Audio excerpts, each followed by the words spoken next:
Judges. The book of Judges is about God's grace in delivering Israel from its enemies despite rebellion and backsliding. God permits Israel to be oppressed by its enemies, but then responds to the cries of his people by lifting up judges who deliver them from trouble. This book shows the people of Israel that peace in the promised land depended on their obedience to God's commands.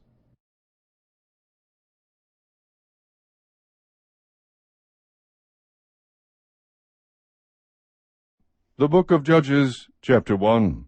Now it came about after the death of Joshua that the sons of Israel inquired of the Lord, saying, Who shall go up first for us against the Canaanites, to fight against them?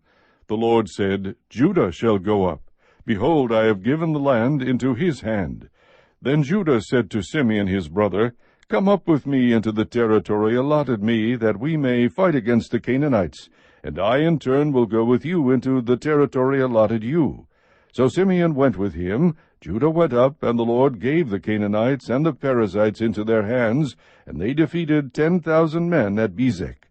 They found Adoni-Bezek in Bezek, and fought against him, and they defeated the Canaanites and the Perizzites.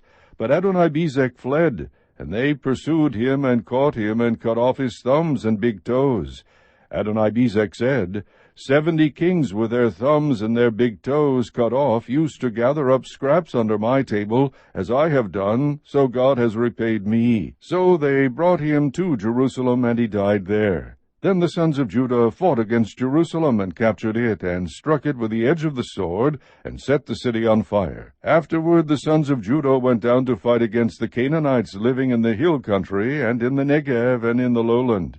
So Judah went against the Canaanites who lived in Hebron, now the name of Hebron formerly was Kiriath-Arba, and they struck Sheshai, and Ahiman, and Talmai. Then from there he went against the inhabitants of Debir, now the name of Debir formerly was Kiriath-Sepher. And Caleb said, The one who attacks Kiriath-Sepher and captures it, I will even give him my daughter Achsah for a wife. Othniel, the son of Kenaz, Caleb's younger brother, captured it. So he gave him his daughter Achsah for a wife. Then it came about, when she came to him, that she persuaded him to ask her father for a field. Then she alighted from her donkey, and Caleb said to her, What do you want? She said to him, Give me a blessing. Since you have given me the land of the Negev, give me also springs of water. So Caleb gave her the upper springs and the lower springs. The descendants of the Kenite, Moses' father-in-law, went up from the city of palms with the sons of Judah to the wilderness of Judah, which is in the south of Arad, and they went and lived with the people.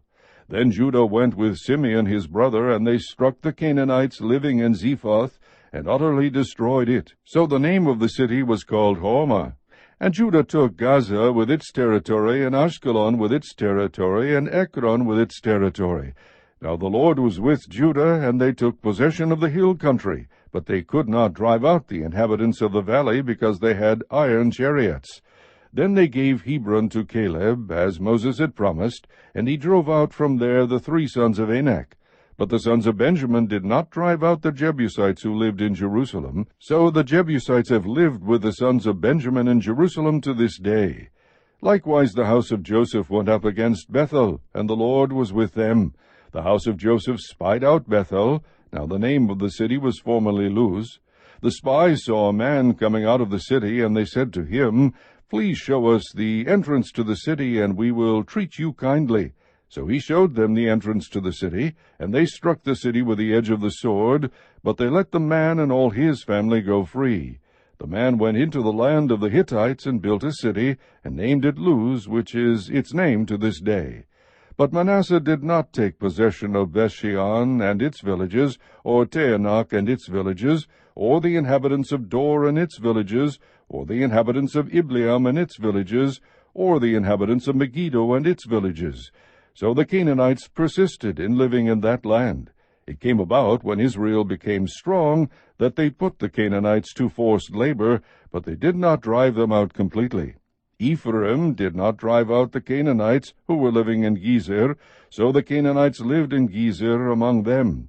Zebulun did not drive out the inhabitants of Kitron, or the inhabitants of Nehalol, So the Canaanites lived among them and became subject to forced labor. Asher did not drive out the inhabitants of Akko, or the inhabitants of Sidon, or of Ahlab, or of Aksib, or of Helba, or of Aphek, or of Rehob. So the Asherites lived among the Canaanites, the inhabitants of the land, for they did not drive them out. Naphtali did not drive out the inhabitants of Bethshemesh, or the inhabitants of Beth-anath, but lived among the Canaanites, the inhabitants of the land, and the inhabitants of Bethshemesh and Beth-anath became forced labor for them. Then the Amorites forced the sons of Dan into the hill country, for they did not allow them to come down to the valley. Yet the Amorites persisted in living in Mount Heres, in Aijalon, and in Shaalbim. But when the power of the house of Joseph grew strong, they became forced labor. The border of the Amorites ran from the ascent of Akrabim, from Selah and upward. Chapter 2.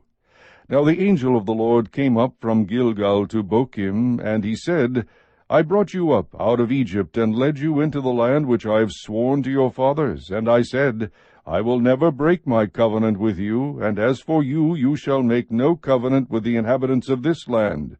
You shall tear down their altars. But you have not obeyed me. What is this you have done? Therefore I also said, I will not drive them out before you, but they will become as thorns in your sides, and their gods will be a snare to you. When the angel of the Lord spoke these words to all the sons of Israel, the people lifted up their voices and wept. So they named that place Bochim, and there they sacrificed to the Lord.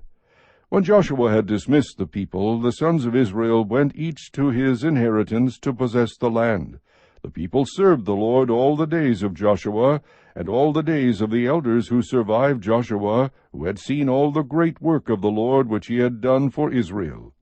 Then Joshua the son of Nun, the servant of the Lord, died at the age of 110, and they buried him in the territory of his inheritance in Timnath-Heres, in the hill country of Ephraim, north of Mount Gaash. All that generation also were gathered to their fathers, and there arose another generation after them, who did not know the Lord, nor yet the work which he had done for Israel. Then the sons of Israel did evil in the sight of the Lord, and served the Baals, and they forsook the Lord, the God of their fathers, who had brought them out of the land of Egypt, and followed other gods from among the gods of the peoples who were around them, and bowed themselves down to them. Thus they provoked the Lord to anger. So they forsook the Lord, and served Baal and the Ashtaroth. The anger of the Lord burned against Israel, and he gave them into the hands of plunderers who plundered them, and he sold them into the hands of their enemies around them, so that they could no longer stand before their enemies. Wherever they went, the hand of the Lord was against them for evil, as the Lord had spoken, and as the Lord had sworn to them, so that they were severely distressed. Then the Lord raised up judges, who delivered them from the hands of those who plundered them. Yet they did not listen to their judges, for they played the harlot after other gods, and bowed themselves down to them. They turned aside quickly from the way in which their fathers had walked, in obeying the commandments of the Lord. They did not do as their fathers. When the Lord raised up judges for them, the Lord was with the judge, and delivered them from the hand of their enemies all the days of the judge. For the Lord was moved to pity by their groaning, because of those who oppressed and afflicted them. But it came about, when the judge died, that they would turn back and act more corruptly than their fathers, in following other gods, to serve them and bow down to them. They did not abandon their practices or their stubborn ways. So the anger of the Lord burned against Israel, and he said, Because this nation has transgressed my covenant which I commanded their fathers, and has not listened to my voice, I also will no longer drive out before them any of the nations which Joshua left when he died, in order to test Israel by them, whether they will keep the way of the Lord to walk in it as their fathers did, or not. So the Lord allowed those nations to remain, not driving them out quickly, and he did not give them into the hand of Joshua. Chapter 3.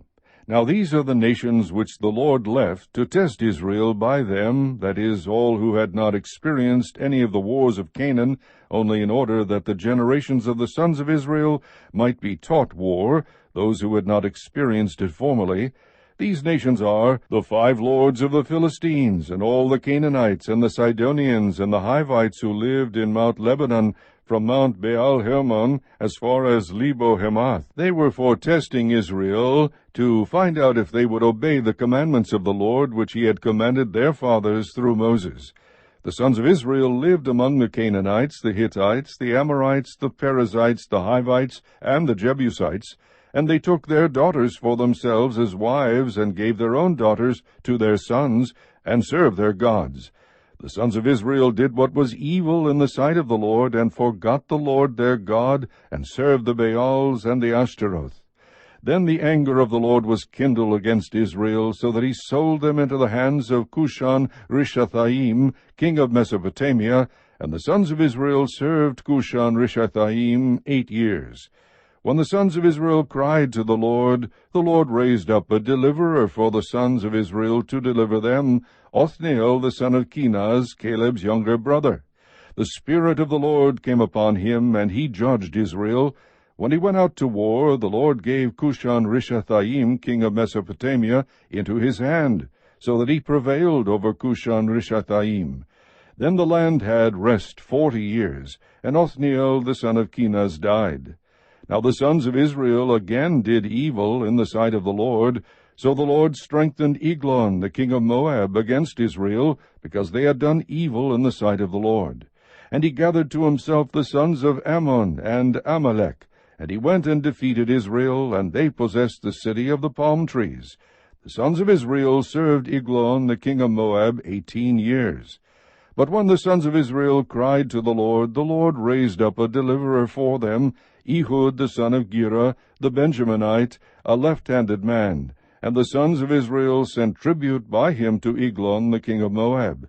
Ehud made himself a sword which had 2 edges, a cubit in length, and he bound it on his right thigh under his cloak. He presented the tribute to Eglon king of Moab. Now Eglon was a very fat man. It came about, when he had finished presenting the tribute, that he sent away the people who had carried the tribute. But he himself turned back from the idols which were at Gilgal, and said, I have a secret message for you, O king. And he said, Keep silence. And all who attended him left him. Ehud came to him while he was sitting alone in his cool roof chamber.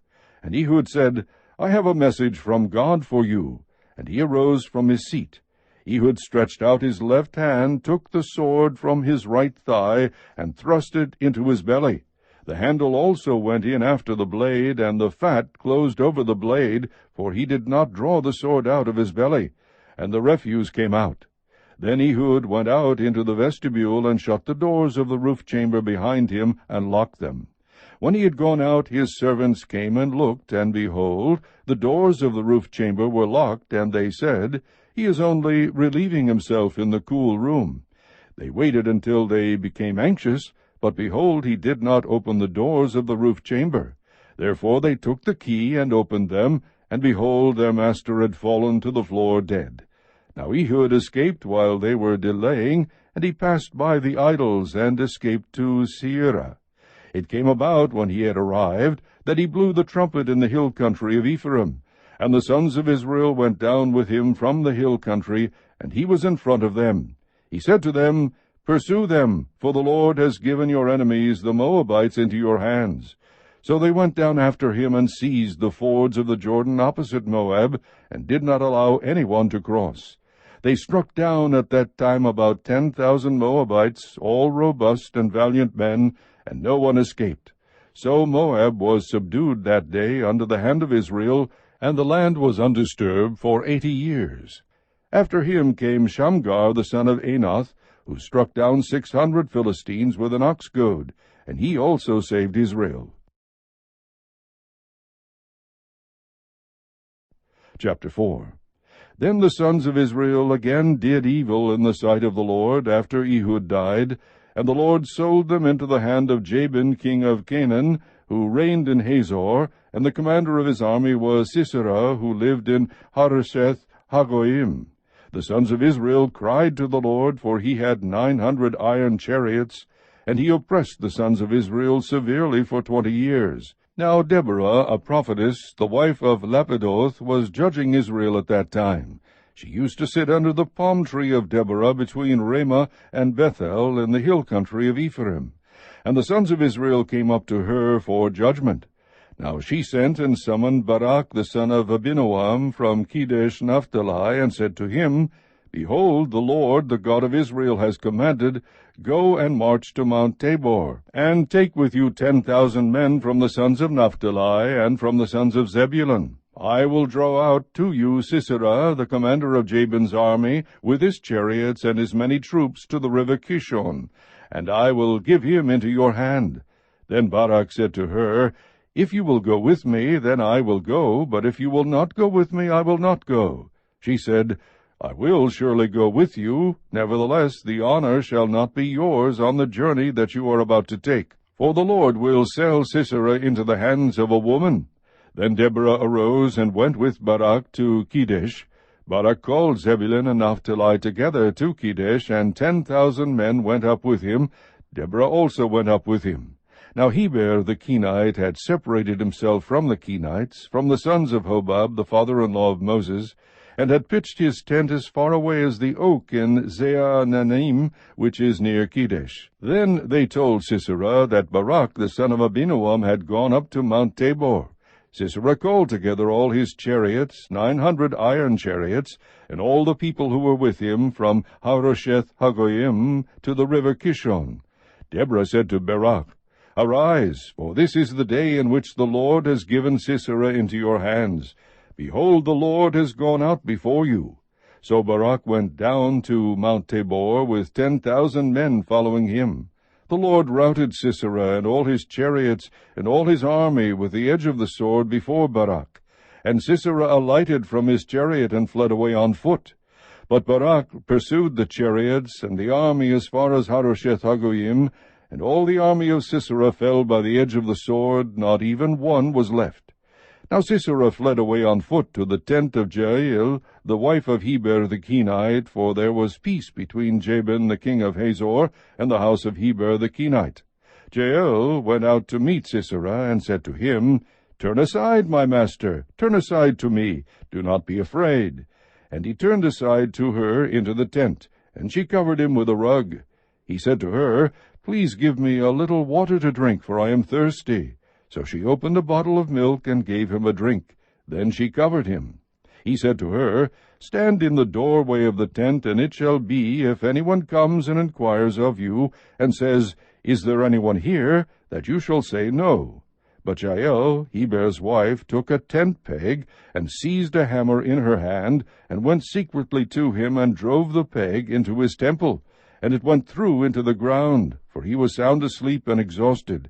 So he died.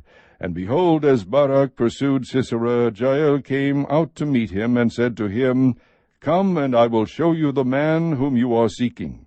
And he entered with her, and behold, Sisera was lying dead, with a tent peg in his temple. So God subdued on that day Jabin the king of Canaan before the sons of Israel. The hand of the sons of Israel pressed heavier and heavier upon Jabin the king of Canaan, until they had destroyed Jabin the king of Canaan. Chapter 5. Then Deborah and Barak the son of Abinoam sang on that day, saying, That the leaders led in Israel, that the people volunteered, bless the Lord. Hear, O kings, give ear, O rulers. To the Lord, I will sing. I will sing praise to the Lord, the God of Israel. Lord, when you went out from Seir, when you marched from the field of Edom, the earth quaked, the heavens also dripped, even the clouds dripped water. The mountains quaked at the presence of the Lord, this Sinai at the presence of the Lord, the God of Israel. In the days of Shamgar the son of Anath, in the days of Jael, the highways were deserted, and travelers went by roundabout ways. The pleasantry ceased, they ceased in Israel, until I, Deborah, arose, until I arose, a mother in Israel. New gods were chosen. Then war was in the gates. Not a shield or a spear was seen among 40,000 in Israel. My heart goes out to the commanders of Israel, the volunteers among the people. Bless the Lord. You who ride on white donkeys, you who sit on rich carpets, and you who travel on the road, sing. At the sound of those who divide flocks among the watering places, there they shall recount the righteous deeds of the Lord, the righteous deeds for his pleasantry in Israel. Then the people of the Lord went down to the gates. Awake, awake, Deborah! Awake, awake, sing a song! Arise, Barak, and take away your captives, O son of Abinoam. Then survivors came down to the nobles. The people of the Lord came down to me as warriors. From Ephraim, those whose root is in Amalek came down, following you, Benjamin, with your peoples. From Machir, commanders came down, and from Zebulun those who wield the staff of office. And the princes of Issachar were with Deborah. As was Issachar, so was Barak. Into the valley they rushed at his heels. Among the divisions of Reuben there were great resolves of heart. Why did you sit among the sheepfolds to hear the piping of the flocks? Among the divisions of Reuben there were great searchings of heart. Gilead remained across the Jordan, and why did Dan stay in ships? Asher sat at the seashore, and remained by its landings. Zebulun was a people who despised their lives even to death, and Naphtali also on the high places of the field. The kings came and fought. They fought the kings of Canaan at Taanach near the waters of Megiddo. They took no plunder in silver. The stars fought from heaven. From their courses they fought against Sisera. The torrent of Kishon swept them away, the ancient torrent, the torrent Kishon. O my soul, march on with strength. Then the horses' hoofs beat from the dashing of his valiant steeds. Curse Meroz, said the angel of the Lord, utterly curse its inhabitants, because they did not come to the help of the Lord, against the warriors. Most blessed of women is Jael, the wife of Heber the Kenite. Most blessed is she of women in the tent. He asked for water, and she gave him milk. In a magnificent bowl she brought him curds. She reached out her hand for the tent peg, and her right hand for the workman's hammer. Then she struck Sisera, she smashed his head, and she shattered and pierced his temple. Between her feet he bowed, he fell, he lay. Between her feet he bowed, he fell. Where he bowed, there he fell dead. Out of the window she looked and lamented, the mother of Sisera, through the lattice.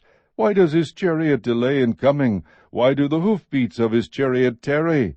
Her wise princesses would answer her. Indeed, she repeats her words to herself. Are they not finding, are they not dividing the spoil? A maiden, 2 maidens for every warrior. To Sisera a spoil of dyed work, a spoil of dyed work embroidered, dyed work of double embroidery on the neck of the spoiler. Thus let all your enemies perish, O Lord, but let those who love him be like the rising of the sun in its might. And the land was undisturbed for 40 years. Chapter 6. Then the sons of Israel did what was evil in the sight of the Lord, and the Lord gave them into the hands of Midian 7 years. The power of Midian prevailed against Israel. Because of Midian the sons of Israel made for themselves the dens which were in the mountains, and the caves and the strongholds. For it was when Israel had sown that the Midianites would come up with the Amalekites and the sons of the east and go against them. So they would camp against them and destroy the produce of the earth as far as Gaza, and leave no sustenance in Israel, as well as no sheep, ox, or donkey. For they would come up with their livestock and their tents. They would come in like locusts for number. Both they and their camels were innumerable. And they came into the land to devastate it. So Israel was brought very low because of Midian, and the sons of Israel cried to the Lord.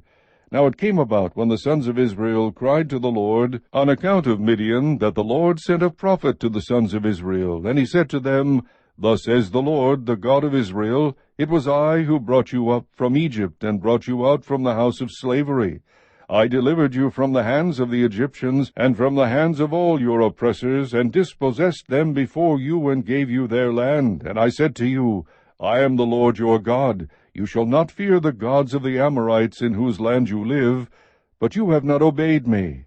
Then the angel of the Lord came and sat under the oak that was in Ophrah, which belonged to Joash the Abiezrite, as his son Gideon was beating out wheat in the winepress in order to save it from the Midianites. The angel of the Lord appeared to him and said to him, The Lord is with you, O valiant warrior. Then Gideon said to him, O my Lord, if the Lord is with us, why then has all this happened to us? And where are all his miracles which our fathers told us about, saying, Did not the Lord bring us up from Egypt? But now the Lord has abandoned us, and given us into the hand of Midian. The Lord looked at him and said, Go in this your strength, and deliver Israel from the hand of Midian. Have I not sent you? He said to him, O Lord, how shall I deliver Israel? Behold, my family is the least in Manasseh, and I am the youngest in my father's house. But the Lord said to him, Surely I will be with you, and you shall defeat Midian as one man. So Gideon said to him, If now I have found favor in your sight, then show me a sign that it is you who speak with me. Please do not depart from here until I come back to you and bring out my offering and lay it before you. And he said, I will remain until you return. Then Gideon went in and prepared a young goat and unleavened bread from an ephah of flour. He put the meat in a basket and the broth in a pot, and brought them out to him under the oak, and presented them. The angel of God said to him, Take the meat and the unleavened bread, and lay them on this rock, and pour out the broth. And he did so. Then the angel of the Lord put out the end of the staff that was in his hand, and touched the meat and the unleavened bread, and fire sprang up from the rock, and consumed the meat and the unleavened bread. Then the angel of the Lord vanished from his sight. When Gideon saw that he was the angel of the Lord, he said, Alas, O Lord God! For now I have seen the angel of the Lord face to face. The Lord said to him, Peace to you, do not fear, you shall not die. Then Gideon built an altar there to the Lord, and named it, The Lord is Peace. To this day it is still in Ophrah of the Abiezrites. Now on the same night the Lord said to him, Take your father's bull and a second bull 7 years old, and pull down the altar of Baal, which belongs to your father, and cut down the Asherah that is beside it. And build an altar to the Lord your God on the top of this stronghold in an orderly manner, and take a second bull and offer a burnt offering with the wood of the Asherah which you shall cut down. Then Gideon took 10 men of his servants, and did as the Lord had spoken to him, and because he was too afraid of his father's household and the men of the city to do it by day, he did it by night. When the men of the city arose early in the morning, behold, the altar of Baal was torn down, and the Asherah which was beside it was cut down, and the second bull was offered on the altar which had been built. They said to one another, Who did this thing? And when they searched about and inquired, they said, Gideon the son of Joash did this thing. Then the men of the city said to Joash, Bring out your son, that he may die, for he has torn down the altar of Baal, and indeed he has cut down the Asherah which was beside it. But Joash said to all who stood against him, Will you contend for Baal, or will you deliver him? Whoever will plead for him shall be put to death by morning. If he is a god, let him contend for himself, because someone has torn down his altar. Therefore on that day he named him Jerubbaal, that is to say, Let Baal contend against him, because he had torn down his altar. Then all the Midianites and the Amalekites and the sons of the east assembled themselves, and they crossed over and camped in the valley of Jezreel. So the Spirit of the Lord came upon Gideon, and he blew a trumpet, and the Abiezrites were called together to follow him. He sent messengers throughout Manasseh, and they also were called together to follow him. And he sent messengers to Asher, Zebulun, and Naphtali, and they came up to meet them. Then Gideon said to God, If you will deliver Israel through me, as you have spoken, behold, I will put a fleece of wool on the threshing floor. If there is dew on the fleece only, and it is dry on all the ground, then I will know that you will deliver Israel through me, as you have spoken. And it was so. When he arose early the next morning and squeezed the fleece, he drained the dew from the fleece, a bowl full of water. Then Gideon said to God, Do not let your anger burn against me, that I may speak once more. Please let me make a test once more with the fleece. Let it now be dry only on the fleece, and let there be dew on all the ground. God did so that night, for it was dry only on the fleece, and dew was on all the ground. Chapter 7.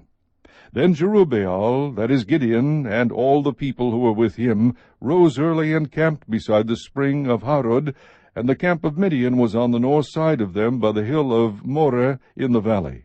The Lord said to Gideon, The people who are with you are too many for me to give Midian into their hands, for Israel would become boastful, saying, My own power has delivered me. Now therefore come, proclaim in the hearing of the people, saying, Whoever is afraid and trembling, let him return and depart from Mount Gilead. So 22,000 people returned, but 10,000 remained. Then the Lord said to Gideon, The people are still too many. Bring them down to the water, and I will test them for you there. Therefore it shall be that he of whom I say to you, This one shall go with you, he shall go with you. But every one of whom I say to you, This one shall not go with you, he shall not go. So he brought the people down to the water. And the Lord said to Gideon, You shall separate every one who laps the water with his tongue as a dog laps, as well as every one who kneels to drink. Now the number of those who lapped, putting their hand to their mouth, was 300 men. But all the rest of the people kneeled to drink water. The Lord said to Gideon, I will deliver you with the 300 men who lapped, and will give the Midianites into your hands. So let all the other people go, each man to his home. So the 300 men took the people's provisions and their trumpets into their hands. And Gideon sent all the other men of Israel, each to his tent, but retained the 300 men, and the camp of Midian was below him in the valley. Now the same night it came about that the Lord said to him, Arise, go down against the camp, for I have given it into your hands. But if you are afraid to go down, go with Purah your servant down to the camp, and you will hear what they say. And afterward your hands will be strengthened, that you may go down against the camp. So he went with Purah his servant down to the outposts of the army that was in the camp.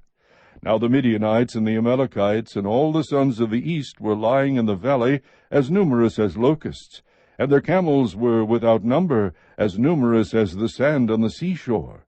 When Gideon came, behold, a man was relating a dream to his friend. And he said, Behold, I had a dream.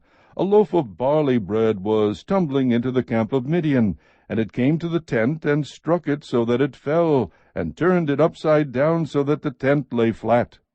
His friend replied, This is nothing less than the sword of Gideon the son of Joash, a man of Israel. God has given Midian and all the camp into his hand. When Gideon heard the account of the dream and its interpretation, he bowed in worship. He returned to the camp of Israel and said, Arise, for the Lord has given the camp of Midian into your hands.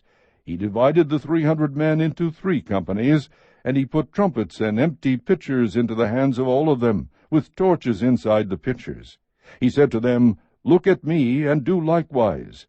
And behold, when I come to the outskirts of the camp, do as I do. When I and all who are with me blow the trumpet, then you also blow the trumpets all around the camp, and say, For the Lord and for Gideon. So Gideon and the 100 men who were with him came to the outskirts of the camp at the beginning of the middle watch, when they had just posted the watch. And they blew the trumpets and smashed the pitchers that were in their hands. When the 3 companies blew the trumpets and broke the pitchers, they held the torches in their left hands, and the trumpets in their right hands for blowing, and cried, A sword for the Lord and for Gideon. Each stood in his place around the camp, and all the army ran, crying out as they fled. When they blew 300 trumpets, the Lord set the sword of one against another, even throughout the whole army. And the army fled as far as Beth-shittah towards Zererah, as far as the edge of Abel-meholah by Tabbath. The men of Israel were summoned from Naphtali and Asher and all Manasseh, and they pursued Midian. Gideon sent messengers throughout all the hill country of Ephraim, saying, Come down against Midian, and take the waters before them, as far as Beth-barah and the Jordan. So all the men of Ephraim were summoned, and they took the waters as far as Beth-barah and the Jordan. They captured the two leaders of Midian, Oreb and Zeb, and they killed Oreb at the rock of Oreb, and they killed Zeb at the winepress of Zeb, while they pursued Midian, and they brought the heads of Oreb and Zeb to Gideon from across the Jordan. Chapter 8. Then the men of Ephraim said to him, What is this thing you have done to us, not calling us when you went to fight against Midian? And they contended with him vigorously. But he said to them, What have I done now in comparison with you? Is not the gleaning of the grapes of Ephraim better than the vintage of Abiezer? God has given the leaders of Midian, Oreb and Zeb, into your hands. And what was I able to do in comparison with you? Then their anger toward him subsided when he said that. Then Gideon and the 300 men who were with him came to the Jordan and crossed over, weary yet pursuing. He said to the men of Succoth, Please give loaves of bread to the people who are following me, for they are weary, and I am pursuing Zebah and Zalmunna, the kings of Midian. The leaders of Succoth said, Are the hands of Zebah and Zalmunna already in your hands, that we should give bread to your army? Gideon said, All right, when the Lord has given Zebah and Zalmunna into my hand, then I will thrash your bodies with the thorns of the wilderness and with briars. He went up from there to Penuel and spoke similarly to them, and the men of Penuel answered him just as the men of Succoth had answered. So he spoke also to the men of Penuel, saying, When I return safely, I will tear down this tower. Now Zebah and Zalmunna were in Karkor, and their armies with them, about 15,000 men, all who were left of the entire army of the sons of the east, for the fallen were 120,000 swordsmen. Gideon went up by the way of those who lived in tents on the east of Nobah and Jogbehah, and attacked the camp when the camp was unsuspecting. When Zebah and Zalmunna fled, he pursued them and captured the two kings of Midian, Zebah and Zalmunna, and routed the whole army. Then Gideon, the son of Joash, returned from the battle by the ascent of Heres. And he captured a youth from Succoth and questioned him. Then the youth wrote down for him the princes of Succoth and its elders, 77 men. He came to the men of Succoth and said, Behold, Zebah and Zalmunna, concerning whom you taunted me, saying, Are the hands of Zebah and Zalmunna already in your hand, that we should give bread to your men who are weary? He took the elders of the city, and thorns of the wilderness and briars, and he disciplined the men of Succoth with them. He tore down the tower of Penuel, and killed the men of the city. Then he said to Zebah and Zalmunna, What kind of men were they whom you killed at Tabor? And they said, They were like you, each one resembling the son of a king. He said, They were my brothers, the sons of my mother. As the Lord lives, if only you had let them live, I would not kill you. So he said to Jether his firstborn, Rise, kill them. But the youth did not draw his sword, for he was afraid, because he was still a youth. Then Zebah and Zalmunna said, Rise up yourself and fall on us, for as the man, so is his strength. So Gideon arose and killed Zebah and Zalmunna, and took the crescent ornaments which were on their camels' necks. Then the men of Israel said to Gideon, Rule over us, both you and your son, also your son's son, for you have delivered us from the hand of Midian. But Gideon said to them, I will not rule over you, nor shall my son rule over you. The Lord shall rule over you. Yet Gideon said to them, I would request of you that each of you give me an earring from his spoil. For they had gold earrings, because they were Ishmaelites. They said, We will surely give them. So they spread out a garment, and every one of them threw an earring there from his spoil. The weight of the gold earrings that he requested was 17,000 shekels of gold, besides the crescent ornaments and the pendants and the purple robes which were on the kings of Midian, and besides the neckbands that were on their camels' necks. Gideon made it into an ephod and placed it in his city, Ophrah, and all Israel played the harlot with it there, so that it became a snare to Gideon and his household. So Midian was subdued before the sons of Israel, and they did not lift up their heads any more, and the land was undisturbed for 40 years in the days of Gideon. Then Jerubbaal, the son of Joash, went and lived in his own house. Now Gideon had 70 sons who were his direct descendants, for he had many wives. His concubine, who was in Shechem, also bore him a son, and he named him Abimelech. And Gideon the son of Joash died at a ripe old age, and was buried in the tomb of his father Joash in Ophrah of the Abiezrites. Then it came about, as soon as Gideon was dead, that the sons of Israel again played the harlot with the Baals, and made Baal-berith their god. Thus the sons of Israel did not remember the Lord their God, who had delivered them from the hands of all their enemies on every side, nor did they show kindness to the household of Jerubbaal, that is, Gideon, in accord with all the good that he had done to Israel.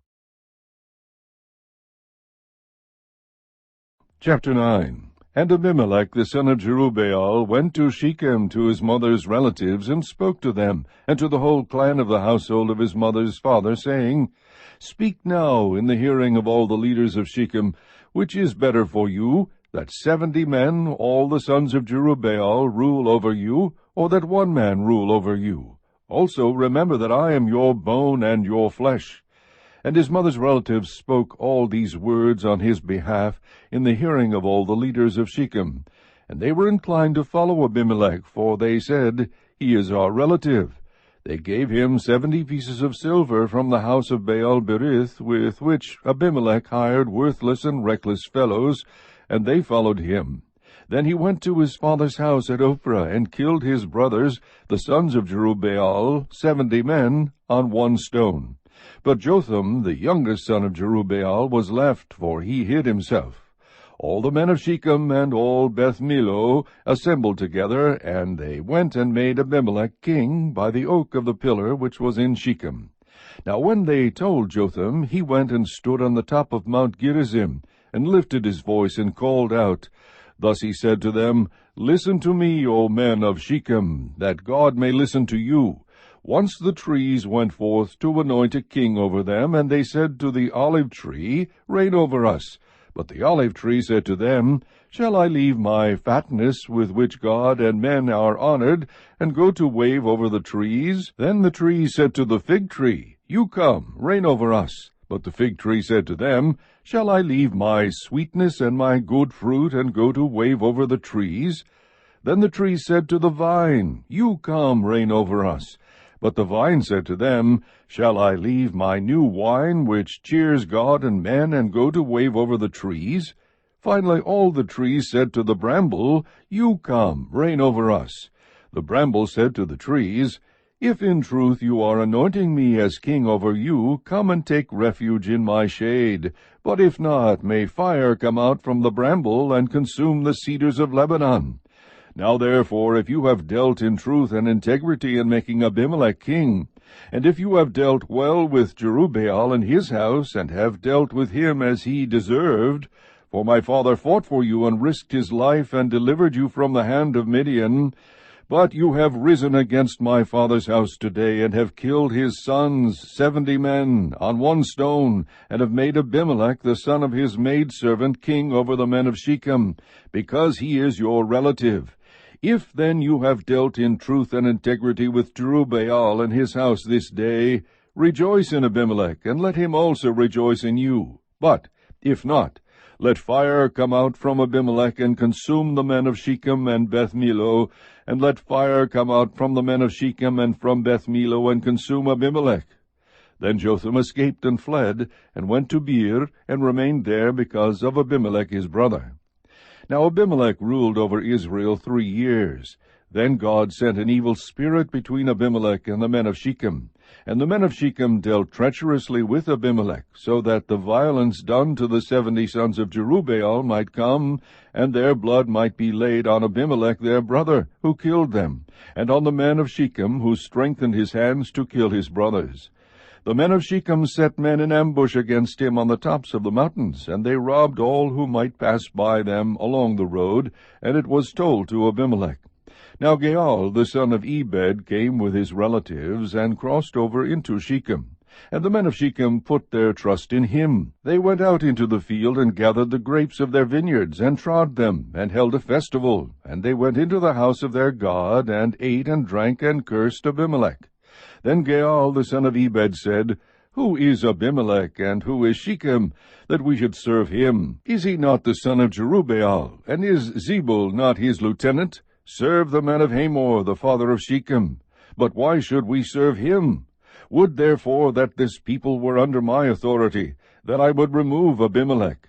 And he said to Abimelech, Increase your army, and come out. When Zebul, the ruler of the city, heard the words of Gaal, the son of Ebed, his anger burned. He sent messengers to Abimelech deceitfully, saying, Behold, Gaal, the son of Ebed, and his relatives have come to Shechem, and behold, they are stirring up the city against you.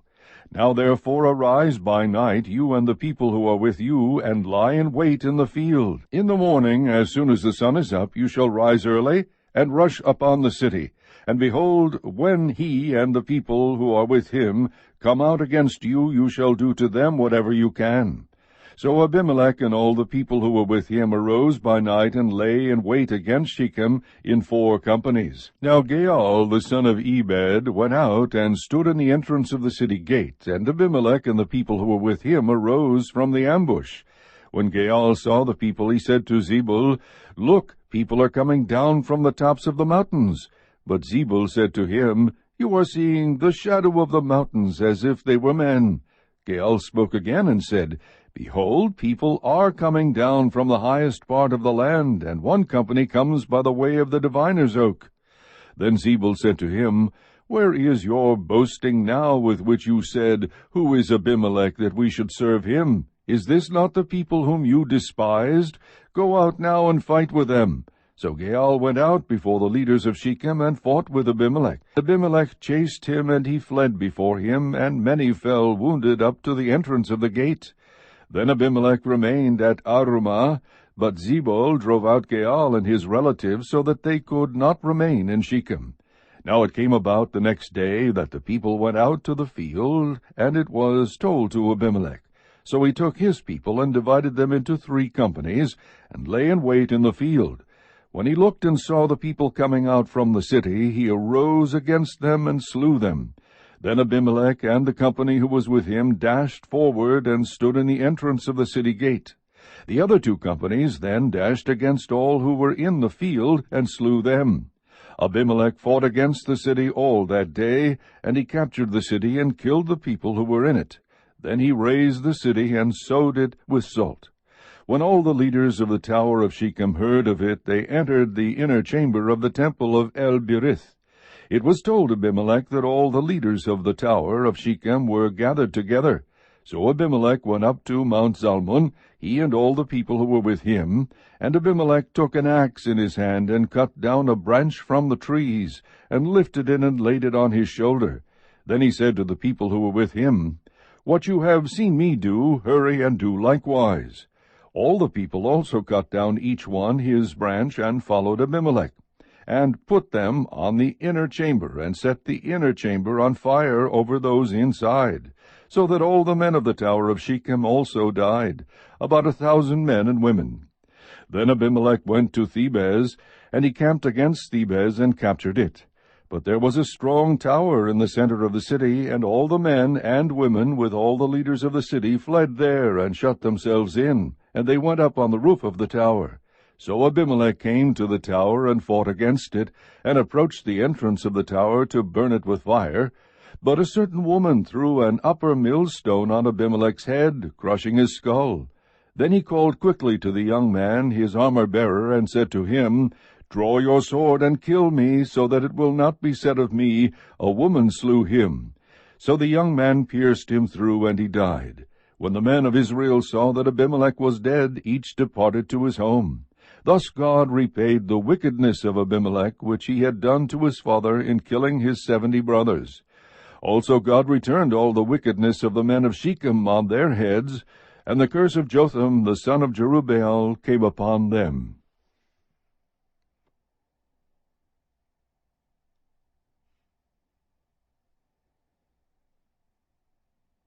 Chapter 10.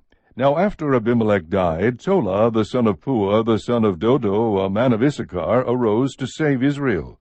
And he lived in Shamir in the hill country of Ephraim. He judged Israel 23 years. Then he died and was buried in Shamir. After him Jair the Gileadite arose and judged Israel 22 years. He had 30 sons who rode on 30 donkeys, and they had 30 cities in the land of Gilead that are called Havoth-Jair to this day. And Jair died and was buried in Chemon. Then the sons of Israel again did evil in the sight of the Lord, served the Baals and the Ashtaroth, the gods of Aram, the gods of Sidon, the gods of Moab, the gods of the sons of Ammon, and the gods of the Philistines. Thus they forsook the Lord and did not serve him. The anger of the Lord burned against Israel, and he sold them into the hands of the Philistines, and into the hands of the sons of Ammon. They afflicted and crushed the sons of Israel that year. For 18 years they afflicted all the sons of Israel who were beyond the Jordan in Gilead, in the land of the Amorites. The sons of Ammon crossed the Jordan to fight also against Judah, Benjamin, and the house of Ephraim, so that Israel was greatly distressed. Then the sons of Israel cried out to the Lord, saying, We have sinned against you, for indeed we have forsaken our God and served the Baals. The Lord said to the sons of Israel, Did I not deliver you from the Egyptians, the Amorites, the sons of Ammon, and the Philistines? Also when the Sidonians, the Amalekites, and the Maonites oppressed you, you cried out to me, and I delivered you from their hands. Yet you have forsaken me and served other gods. Therefore I will no longer deliver you. Go and cry out to the gods which you have chosen. Let them deliver you in the time of your distress. The sons of Israel said to the Lord, We have sinned. Do to us whatever seems good to you, only please deliver us this day. So they put away the foreign gods from among them and served the Lord, and he could bear the misery of Israel no longer. Then the sons of Ammon were summoned, and they camped in Gilead, and the sons of Israel gathered together and camped in Mizpah. The people, the leaders of Gilead, said to one another, Who is the man who will begin to fight against the sons of Ammon? He shall become head over all the inhabitants of Gilead. Chapter 11. Now Jephthah the Gileadite was a valiant warrior, but he was the son of a harlot, and Gilead was the father of Jephthah. Gilead's wife bore him sons, and when his wife's sons grew up, they drove Jephthah out and said to him, You shall not have an inheritance in our father's house, for you are the son of another woman. So Jephthah fled from his brothers and lived in the land of Tob, and worthless fellows gathered themselves about Jephthah, and they went out with him. It came about after a while that the sons of Ammon fought against Israel. When the sons of Ammon fought against Israel, the elders of Gilead went to get Jephthah from the land of Tob, and they said to Jephthah, Come and be our chief, that we may fight against the sons of Ammon. Then Jephthah said to the elders of Gilead, Did you not hate me and drive me from my father's house? So why have you come to me now when you are in trouble? The elders of Gilead said to Jephthah, For this reason we have now returned to you, that you may go with us and fight with the sons of Ammon, and become head over the inhabitants of Gilead. So Jephthah said to the elders of Gilead, If you take me back to fight against the sons of Ammon, and the Lord gives them up to me, will I become your head? The elders of Gilead said to Jephthah, The Lord is witness between us. Surely we will do as you have said. Then Jephthah went with the elders of Gilead, and the people made him head and chief over them. And Jephthah spoke all his words before the Lord at Mizpah. Now Jephthah sent messengers to the king of the sons of Ammon, saying, What is between you and me, that you have come to me to fight against my land? The king of the sons of Ammon said to the messengers of Jephthah, Because Israel took away my land when they came up from Egypt, from the Arnon as far as the Jabbok and the Jordan. Therefore return them peaceably now. But Jephthah sent messengers again to the king of the sons of Ammon, and they said to him, Thus says Jephthah, Israel did not take away the land of Moab, nor the land of the sons of Ammon. For when they came up from Egypt, and Israel went through the wilderness to the Red Sea, and came to Kadesh, then Israel sent messengers to the king of Edom, saying, Please let us pass through your land. But the king of Edom would not listen, and they also sent to the king of Moab, but he would not consent. So Israel remained at Kadesh. Then they went through the wilderness and around the land of Edom and the land of Moab, and came to the east side of the land of Moab, and they camped beyond the Arnon. But they did not enter the territory of Moab, for the Arnon was the border of Moab. And Israel sent messengers to Sihon king of the Amorites, the king of Heshbon, and Israel said to him, Please let us pass through your land to our place. But Sihon did not trust Israel to pass through his territory. So Sihon gathered all his people and camped in Jahaz and fought with Israel. The Lord, the God of Israel, gave Sihon and all his people into the hand of Israel, and they defeated them. So Israel possessed all the land of the Amorites, the inhabitants of that country. So they possessed all the territory of the Amorites, from the Arnon as far as the Jabbok, and from the wilderness as far as the Jordan. Since now the Lord, the God of Israel, drove out the Amorites from before his people Israel, are you then to possess it? Do you not possess what Chemosh your God gives you to possess? So whatever the Lord our God has driven out before us, we will possess it. Now are you any better than Balak the son of Zippor, king of Moab? Did he ever strive with Israel, or did he ever fight against them? While Israel lived in Heshbon and its villages, and in Aroer and its villages, and in all the cities that are on the banks of the Arnon, 300 years, why did you not recover them within that time? I therefore have not sinned against you, but you are doing me wrong by making war against me. May the Lord, the judge, judge today between the sons of Israel and the sons of Ammon. But the king of the sons of Ammon disregarded the message which Jephthah sent him. Now the Spirit of the Lord came upon Jephthah, so that he passed through Gilead and Manasseh. Then he passed through Mizpah of Gilead, and from Mizpah of Gilead he went on to the sons of Ammon. Jephthah made a vow to the Lord, and said, If you will indeed give the sons of Ammon into my hand, then it shall be that whatever comes out of the doors of my house to meet me when I return in peace from the sons of Ammon, it shall be the Lord's, and I will offer it up as a burnt offering. So Jephthah crossed over to the sons of Ammon to fight against them, and the Lord gave them into his hand. He struck them with a very great slaughter from Aroer to the entrance of Minnith, 20 cities, and as far as Abel-Kiramim. So the sons of Ammon were subdued before the sons of Israel. When Jephthah came to his house at Mizpah, behold, his daughter was coming out to meet him with tambourines and with dancing. Now she was his one and only child. Besides her he had no son or daughter. When he saw her, he tore his clothes, and said, Alas, my daughter, you have brought me very low, and you are among those who trouble me. For I have given my word to the Lord, and I cannot take it back. So she said to him, My father, you have given your word to the Lord. Do to me as you have said, since the Lord has avenged you of your enemies, the sons of Ammon. She said to her father, Let this thing be done for me. Let me alone 2 months, that I may go to the mountains and weep because of my virginity, I and my companions. Then he said, Go. So he sent her away for 2 months, and she left with her companions, and wept on the mountains because of her virginity. At the end of 2 months she returned to her father, who did to her according to the vow which he had made, and she had no relations with a man.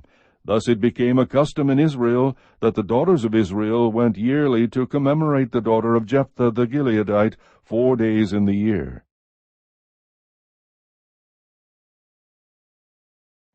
Chapter 12. Then the men of Ephraim were summoned, and they crossed to Zaphon, and said to Jephthah, Why did you cross over to fight against the sons of Ammon without calling us to go with you? We will burn your house down on you. Jephthah said to them, I and my people were at great strife with the sons of Ammon. When I called you, you did not deliver me from their hand. When I saw that you would not deliver me, I took my life in my hands, and crossed over against the sons of Ammon, and the Lord gave them into my hand. Why then have you come up to me this day to fight against me? Then Jephthah gathered all the men of Gilead, and fought Ephraim. And the men of Gilead defeated Ephraim, because they said, You are fugitives of Ephraim, O Gileadites, in the midst of Ephraim, and in the midst of Manasseh. The Gileadites captured the fords of the Jordan opposite Ephraim. And it happened, when any of the fugitives of Ephraim said, Let me cross over, the men of Gilead would say to him, Are you an Ephraimite? If he said no, then they would say to him, Say now, Shibboleth. But he said Sibboleth, for he could not pronounce it correctly. Then they seized him and slew him at the fords of the Jordan. Thus there fell at that time 42,000 of Ephraim. Jephthah judged Israel 6 years. Then Jephthah the Gileadite died, and was buried in one of the cities of Gilead. Now Ibzan of Bethlehem judged Israel after him. He had 30 sons and 30 daughters, whom he gave in marriage outside the family, and he brought in 30 daughters from outside for his sons. And he judged Israel 7 years. Then Ibzan died and was buried in Bethlehem. Now Elon the Zebulunite judged Israel after him, and he judged Israel 10 years. Then Elon the Zebulunite died and was buried at Aijalon in the land of Zebulun. Now Abdon the son of Hillel the Pirathonite judged Israel after him. He had 40 sons and 30 grandsons who rode on 70 donkeys, and he judged Israel 8 years. Then Abdon the son of Hillel the Pirathonite died, and was buried at Pirathon in the land of Ephraim, in the hill country of the Amalekites.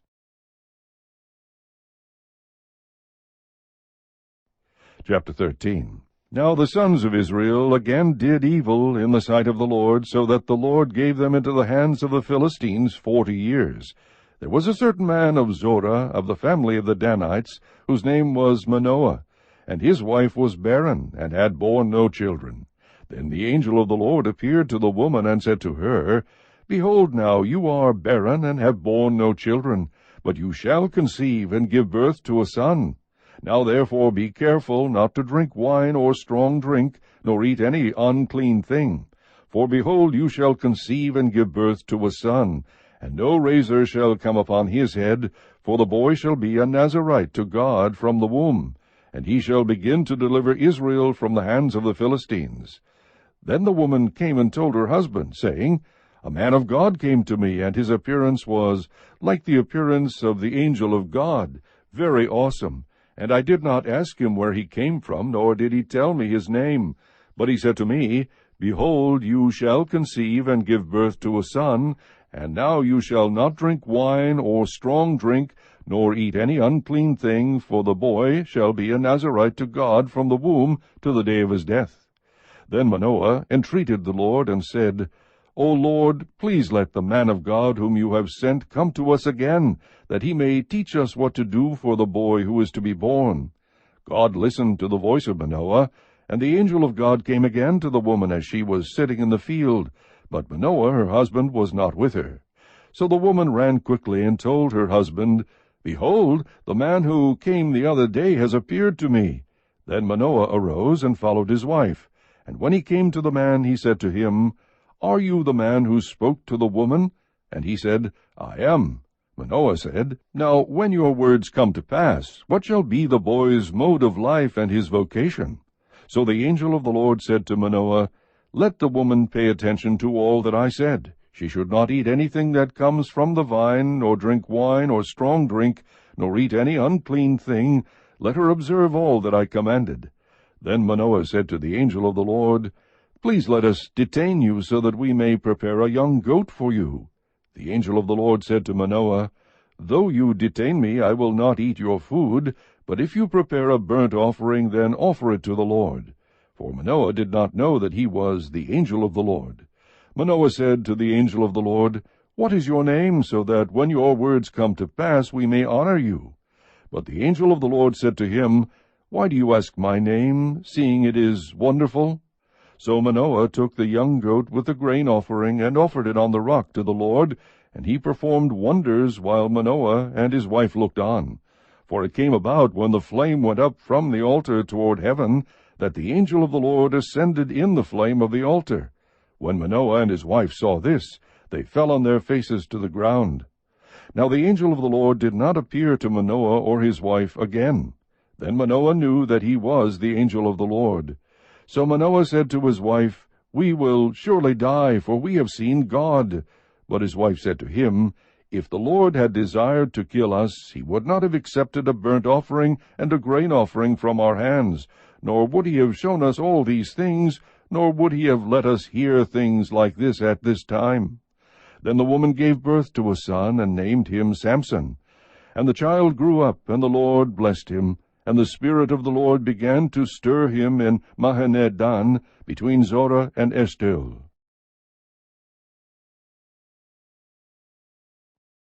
Chapter 14. Then Samson went down to Timnah, and saw a woman in Timnah, one of the daughters of the Philistines. So he came back and told his father and mother, I saw a woman in Timnah, one of the daughters of the Philistines. Now therefore get her for me as a wife. Then his father and his mother said to him, Is there no woman among the daughters of your relatives, or among all our people, that you go to take a wife from the uncircumcised Philistines? But Samson said to his father, Get her for me, for she looks good to me. However, his father and mother did not know that it was of the Lord, for he was seeking an occasion against the Philistines. Now at that time the Philistines were ruling over Israel. Then Samson went down to Timnah with his father and mother, and came as far as the vineyards of Timnah, and behold, a young lion came roaring toward him. The Spirit of the Lord came upon him mightily, so that he tore him as one tears a young goat, though he had nothing in his hand. But he did not tell his father or mother what he had done. So he went down and talked to the woman, and she looked good to Samson. When he returned later to take her, he turned aside to look at the carcass of the lion. And behold, a swarm of bees and honey were in the body of the lion. So he scraped the honey into his hands and went on, eating as he went. When he came to his father and mother, he gave some to them, and they ate it. But he did not tell them that he had scraped the honey out of the body of the lion. Then his father went down to the woman, and Samson made a feast there, for the young men customarily did this.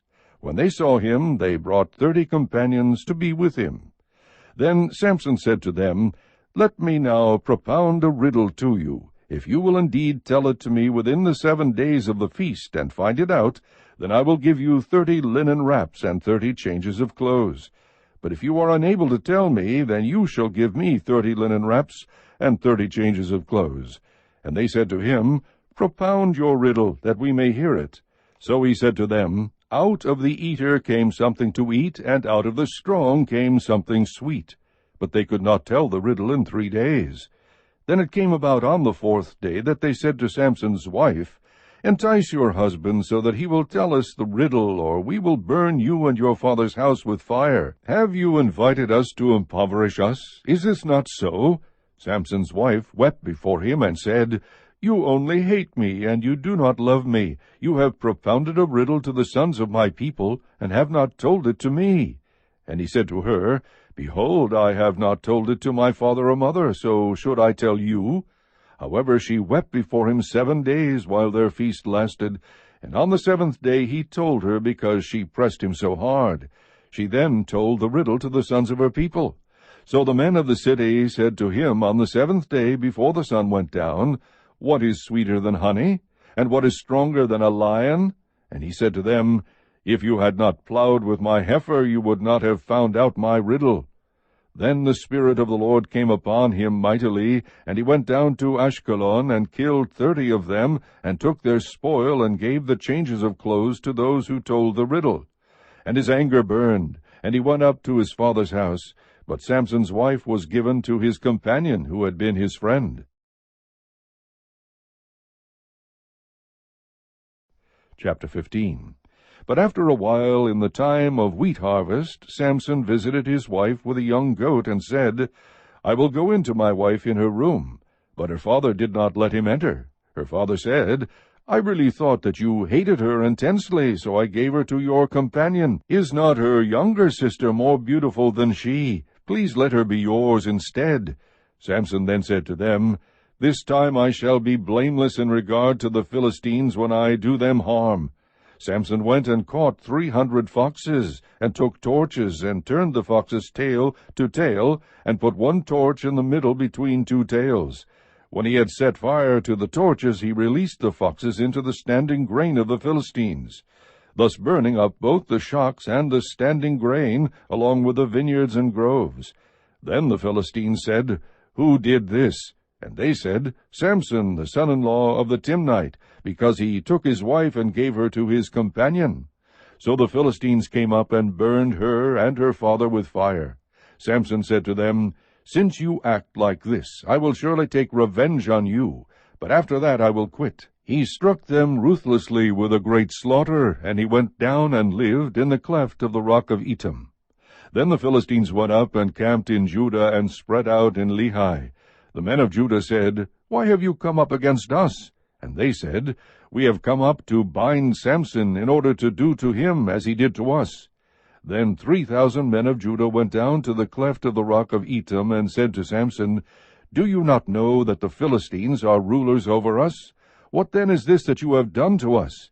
And he said to them, As they did to me, so I have done to them.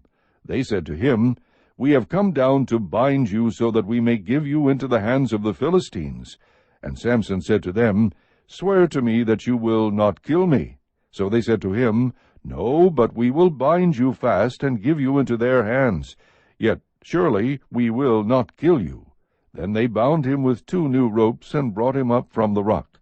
When he came to Lehi, the Philistines shouted as they met him, and the Spirit of the Lord came upon him mightily, so that the ropes that were on his arms were as flax that is burned with fire, and his bonds dropped from his hands. He found a fresh jawbone of a donkey, so he reached out and took it, and killed 1,000 men with it. Then Samson said, With the jawbone of a donkey, heaps upon heaps, with the jawbone of a donkey, I have killed 1,000 men. When he had finished speaking, he threw the jawbone from his hand, and he named that place Ramoth-Lehi. Then he became very thirsty, and he called to the Lord, and said, You have given this great deliverance by the hand of your servant, and now shall I die of thirst, and fall into the hands of the uncircumcised? But God split the hollow place that is in Lehi, so that water came out of it. When he drank, his strength returned, and he revived. Therefore he named it En-Hakkore, which is in Lehi to this day. So he judged Israel 20 years in the days of the Philistines. Chapter 16. Now Samson went to Gaza, and saw a harlot there, and went into her. When it was told to the Gazites, saying, Samson has come here, they surrounded the place, and lay in wait for him all night at the gate of the city. And they kept silent all night, saying, Let us wait until the morning light, then we will kill him. Now Samson lay until midnight, and at midnight he arose, and took hold of the doors of the city gate and the 2 posts, and pulled them up along with the bars. Then he put them on his shoulders, and carried them up to the top of the mountain which is opposite Hebron. After this it came about that he loved a woman in the valley of Sorek, whose name was Delilah. The lords of the Philistines came up to her, and said to her, Entice him, and see where his great strength lies, and how we may overpower him, that we may bind him to afflict him. Then we will each give you 1,100 pieces of silver. So Delilah said to Samson, Please tell me where your great strength is, and how you may be bound to afflict you. Samson said to her, If they bind me with 7 fresh cords that have not been dried, then I will become weak and be like any other man. Then the lords of the Philistines brought up to her 7 fresh cords that had not been dried, and she bound him with them. Now she had men lying in wait in an inner room, and she said to him, The Philistines are upon you, Samson. But he snapped the cords as a string of tow snaps when it touches fire. So his strength was not discovered. Then Delilah said to Samson, Behold, you have deceived me and told me lies. Now please tell me how you may be bound. He said to her, If they bind me tightly with new ropes which have not been used, then I will become weak and be like any other man. So Delilah took new ropes and bound him with them, and said to him, The Philistines are upon you, Samson. For the men were lying in wait in the inner room. But he snapped the ropes from his arms like a thread. Then Delilah said to Samson, Up to now you have deceived me and told me lies. Tell me how you may be bound. And he said to her, If you weave the 7 locks of my hair with the web, and fasten it with a pin, then I will become weak and be like any other man. So while he slept, Delilah took the 7 locks of his hair, and wove them into the web. And she fastened it with a pin, and said to him, The Philistines are upon you, Samson. But he awoke from his sleep, and pulled out the pin of the loom and the web. Then she said to him, How can you say, I love you, when your heart is not with me? You have deceived me these 3 times, and have not told me where your great strength is. It came about, when she pressed him daily with her words and urged him, that his soul was annoyed to death. So he told her all that was in his heart, and said to her, A razor has never come on my head, for I have been a Nazirite to God from my mother's womb. If I am shaved, then my strength will leave me, and I will become weak and be like any other man." When Delilah saw that he had told her all that was in his heart, she sent and called the lords of the Philistines, and said, "Come up once more, for he has told me all that is in his heart." Then the lords of the Philistines came up to her, and brought the money in their hands. She made him sleep on her knees, and called for a man, and had him shave off the 7 locks of his hair. Then she began to afflict him, and his strength left him. She said, "The Philistines are upon you, Samson." And he awoke from his sleep, and said, "I will go out as at other times, and shake myself free." But he did not know that the Lord had departed from him.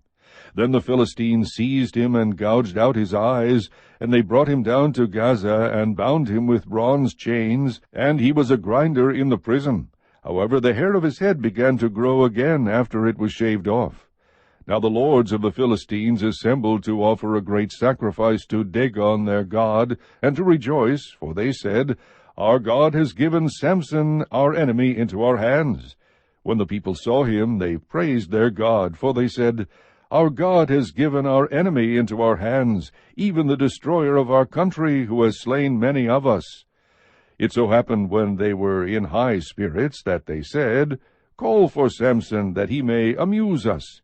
So they called for Samson from the prison, and he entertained them, and they made him stand between the pillars. Then Samson said to the boy who was holding his hand, "Let me feel the pillars on which the house rests, that I may lean against them." Now the house was full of men and women, and all the lords of the Philistines were there. And about 3,000 men and women were on the roof, looking on, while Samson was amusing them. Then Samson called to the Lord, and said, "O Lord God, please remember me, and please strengthen me just this time, O God, that I may at once be avenged of the Philistines for my 2 eyes." Samson grasped the 2 middle pillars on which the house rested, and braced himself against them, the one with his right hand and the other with his left. And Samson said, "Let me die with the Philistines." And he bent with all his might, so that the house fell on the lords, and all the people who were in it. So the dead whom he killed at his death were more than those whom he killed in his life. Then his brothers and all his father's household came down, took him, brought him up, and buried him between Zorah and Eshtaol in the tomb of Manoah his father. Thus he had judged Israel 20 years.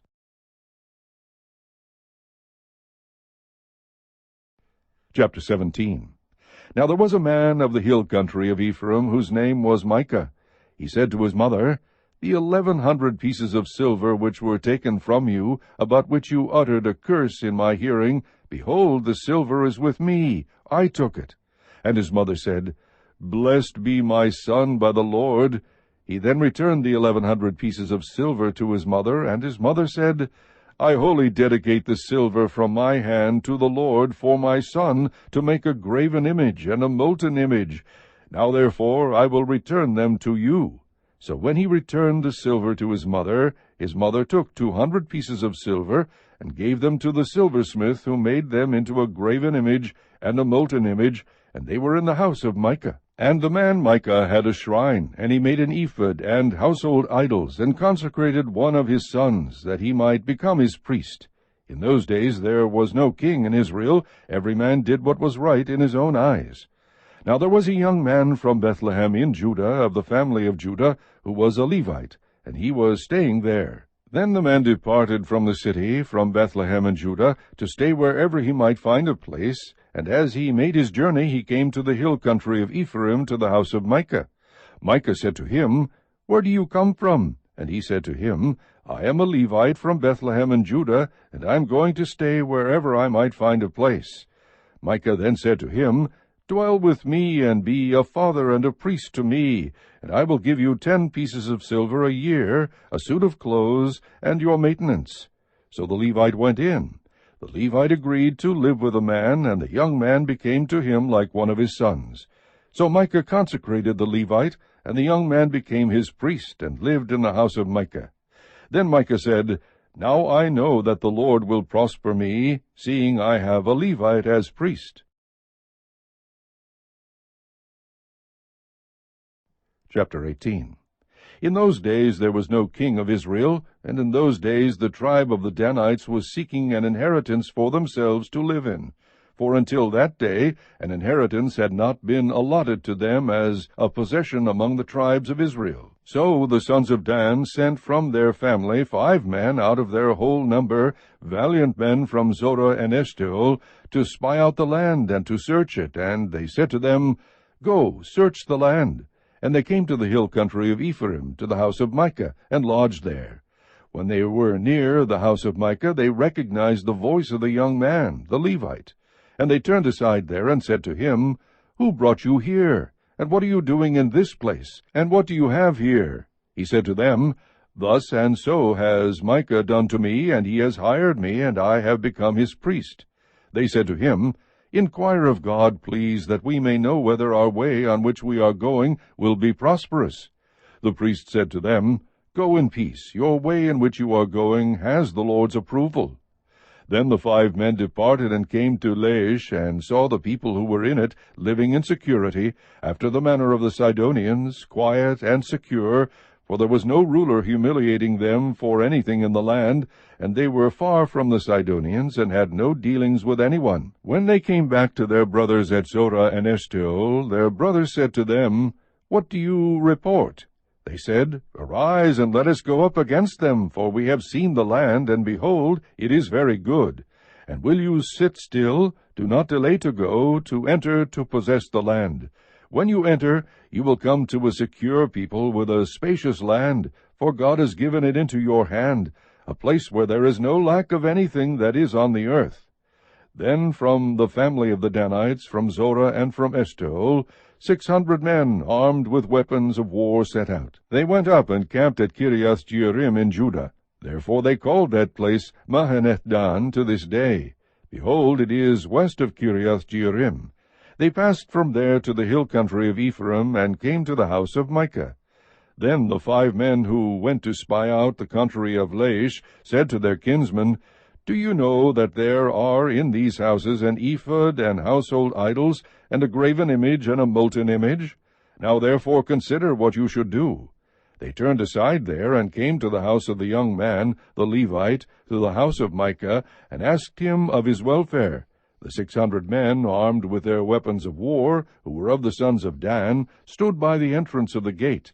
Now the 5 men who went to spy out the land went up and entered there, and took the graven image, and the ephod, and household idols, and the molten image, while the priest stood by the entrance of the gate with the 600 men armed with weapons of war. When these went into Micah's house, and took the graven image, the ephod, and household idols, and the molten image, the priest said to them, What are you doing? They said to him, Be silent, put your hand over your mouth, and come with us, and be to us a father and a priest. Is it better for you to be a priest to the house of one man, or to be priest to a tribe and a family in Israel? The priest's heart was glad, and he took the ephod and household idols and the graven image, and went among the people. Then they turned and departed, and put the little ones and the livestock and the valuables in front of them. When they had gone some distance from the house of Micah, the men who were in the houses near Micah's house assembled, and overtook the sons of Dan. They cried to the sons of Dan, who turned around and said to Micah, What is the matter with you, that you have assembled together? He said, You have taken away my gods which I made, and the priest, and have gone away, and what do I have besides? So how can you say to me, What is the matter with you? The sons of Dan said to him, Do not let your voice be heard among us, or else fierce men will fall upon you, and you will lose your life, with the lives of your household. So the sons of Dan went on their way, and when Micah saw that they were too strong for him, he turned and went back to his house. Then they took what Micah had made, and the priest who had belonged to him, and came to Laish, to a people quiet and secure, and struck them with the edge of the sword, and they burned the city with fire. And there was no one to deliver them, because it was far from Sidon, and they had no dealings with anyone, and it was in the valley which is near Beth-rehob. And they rebuilt the city, and lived in it. They called the name of the city Dan, after the name of Dan their father, who was born in Israel. However, the name of the city formerly was Laish. The sons of Dan set up for themselves the graven image, And Jonathan the son of Gershom, the son of Manasseh, he and his sons were priests to the tribe of the Danites until the day of the captivity of the land. So they set up for themselves Micah's graven image, which he had made, all the time that the house of God was at Shiloh.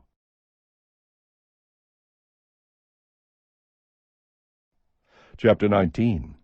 Now it came about in those days, when there was no king in Israel, that there was a certain Levite staying in the remote part of the hill country of Ephraim, who took a concubine for himself from Bethlehem in Judah. But his concubine played the harlot against him, and she went away from him to her father's house in Bethlehem in Judah, and was there for a period of 4 months. Then her husband arose and went after her to speak tenderly to her in order to bring her back, taking with him his servant and a pair of donkeys. So she brought him into her father's house, and when the girl's father saw him, he was glad to meet him. His father-in-law, the girl's father, detained him, and he remained with him 3 days. So they ate and drank and lodged there. Now on the 4th day they got up early in the morning, and he prepared to go. And the girl's father said to his son-in-law, Sustain yourself with a piece of bread, and afterward you may go. So both of them sat down and ate and drank together, and the girl's father said to the man, Please be willing to spend the night, and let your heart be merry. Then the man arose to go, but his father-in-law urged him, so that he spent the night there again. On the 5th day he arose to go early in the morning, and the girl's father said, Please sustain yourself, and wait until afternoon. So both of them ate. When the man arose to go, along with his concubine and servant, his father-in-law, the girl's father, said to him, Behold now, the day has drawn to a close. Please spend the night. Lo, the day is coming to an end. Spend the night here, that your heart may be merry. Then tomorrow you may arise early for your journey, so that you may go home. But the man was not willing to spend the night, so he arose and departed, and came to a place opposite Jebush, that is, Jerusalem, and there were with him a pair of saddled donkeys. His concubine also was with him.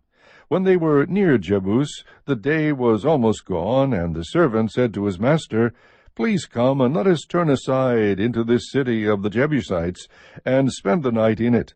However, his master said to him, We will not turn aside into the city of foreigners who are not of the sons of Israel, but we will go on as far as Gibeah. He said to his servant, Come and let us approach one of these places, and we will spend the night in Gibeah or Ramah. So they passed along and went their way, and the sun set on them near Gibeah, which belongs to Benjamin. They turned aside there in order to enter and lodge in Gibeah. When they entered, they sat down in the open square of the city, for no one took them into his house to spend the night. Then, behold, an old man was coming out of the field from his work at evening.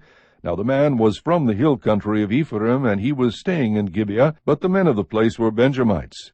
And he lifted up his eyes and saw the traveler in the open square of the city, and the old man said, Where are you going, and where do you come from? He said to him, We are passing from Bethlehem in Judah to the remote part of the hill country of Ephraim, for I am from there, and I went to Bethlehem in Judah.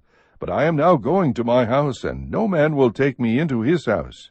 Yet there is both straw and fodder for our donkeys, and also bread and wine for me, your maidservant, and the young man who is with your servants.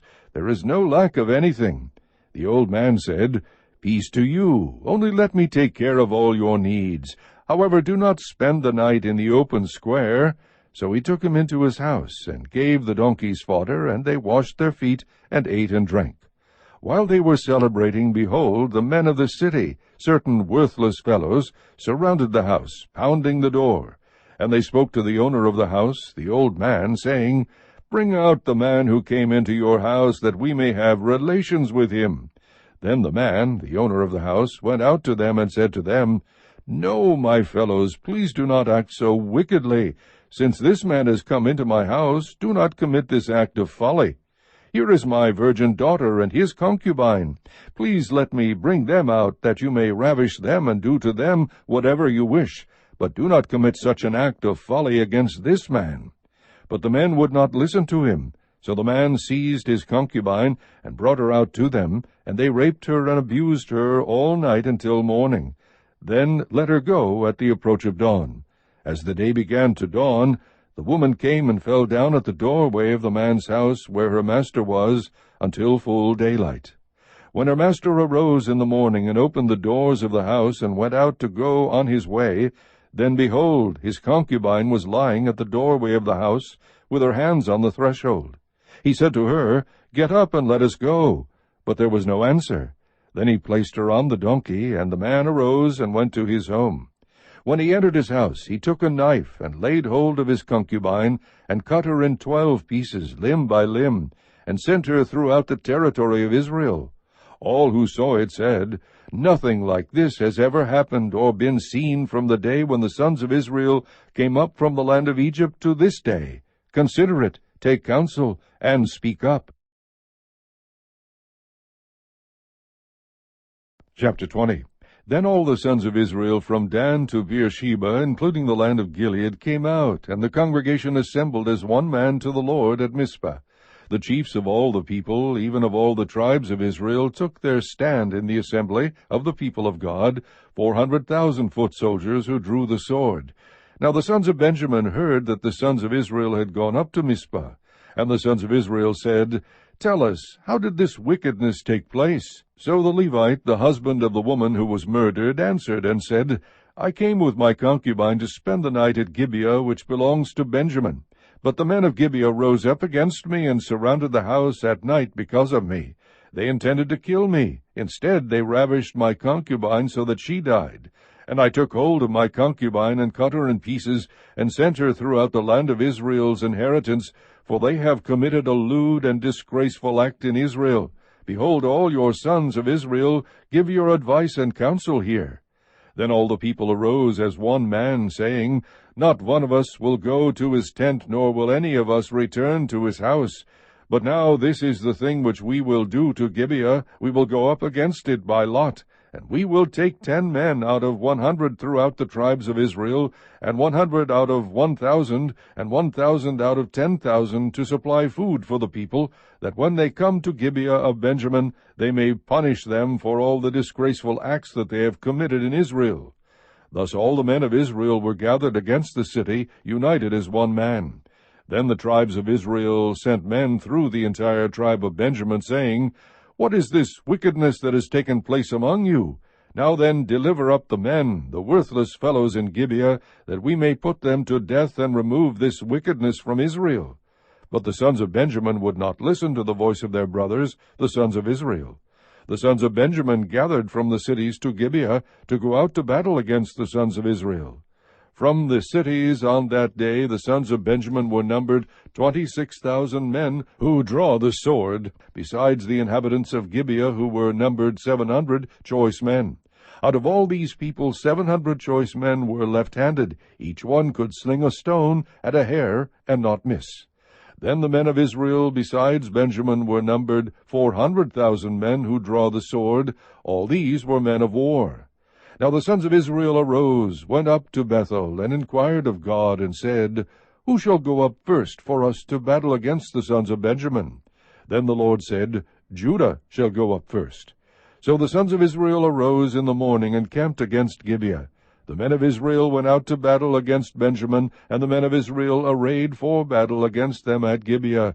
Then the sons of Benjamin came out of Gibeah, and fell to the ground on that day 22,000 men of Israel.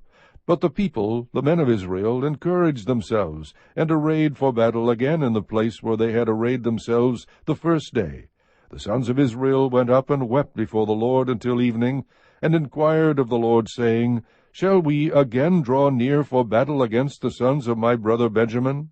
And the Lord said, Go up against him. Then the sons of Israel came against the sons of Benjamin the second day. Benjamin went out against them from Gibeah the second day, and fell to the ground again 18,000 men of the sons of Israel. All these drew the sword. Then all the sons of Israel and all the people went up and came to Bethel and wept. Thus they remained there before the Lord, and fasted that day until evening. And they offered burnt offerings and peace offerings before the Lord. The sons of Israel inquired of the Lord, for the ark of the covenant of God was there in those days, and Phinehas the son of Eleazar, Aaron's son, stood before it to minister in those days, saying, Shall I yet again go out to battle against the sons of my brother Benjamin, or shall I cease? And the Lord said, Go up, for tomorrow I will deliver them into your hand. So Israel set men in ambush around Gibeah. The sons of Israel went up against the sons of Benjamin on the third day, and arrayed themselves against Gibeah as at other times. The sons of Benjamin went out against the people, and were drawn away from the city. And they began to strike and kill some of the people as at other times, on the highways, one of which goes up to Bethel, and the other to Gibeah, and in the field about 30 men of Israel. The sons of Benjamin said, They are struck down before us as at the first. But the sons of Israel said, Let us flee, that we may draw them away from the city to the highways.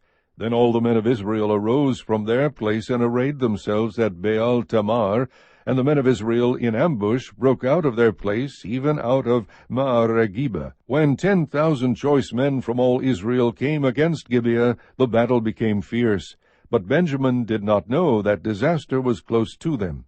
And the Lord struck Benjamin before Israel, so that the sons of Israel destroyed 25,100 men of Benjamin that day, all who draw the sword.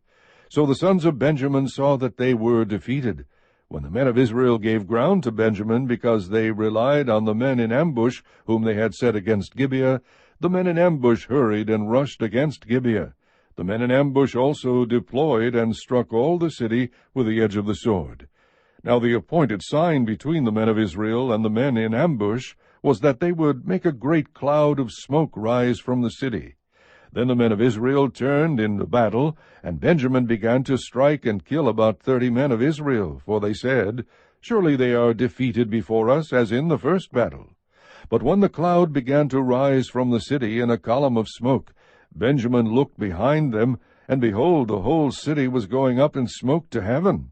Then the men of Israel turned, and the men of Benjamin were terrified, for they saw that disaster was close to them. Therefore they turned their backs before the men of Israel toward the direction of the wilderness. But the battle overtook them, while those who came out of the cities destroyed them in the midst of them. They surrounded Benjamin, pursued them without rest, and trod them down opposite Gibeah toward the east. Thus 18,000 men of Benjamin fell. All these were valiant warriors. The rest turned and fled toward the wilderness to the rock of Rimmon. But they caught 5,000 of them on the highways, and overtook them at Gidom, and killed 2,000 of them. So all of Benjamin who fell that day were 25,000 men who draw the sword. All these were valiant warriors. But 600 men turned and fled toward the wilderness to the rock of Rimmon, and they remained at the rock of Rimmon 4 months. The men of Israel then turned back against the sons of Benjamin, and struck them with the edge of the sword, both the entire city with the cattle, and all that they found. They also set on fire all the cities which they found.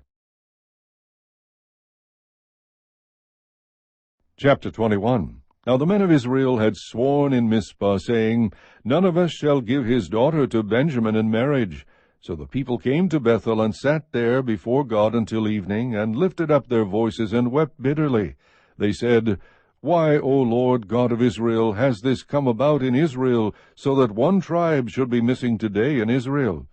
It came about the next day that the people arose early, and built an altar there, and offered burnt offerings and peace offerings. Then the sons of Israel said, Who is there among all the tribes of Israel who did not come up in the assembly to the Lord? For they had taken a great oath concerning him who did not come up to the Lord at Mizpah, saying, He shall surely be put to death. And the sons of Israel were sorry for their brother Benjamin, and said, One tribe is cut off from Israel today. What shall we do for wives for those who are left, since we have sworn by the Lord not to give them any of our daughters in marriage?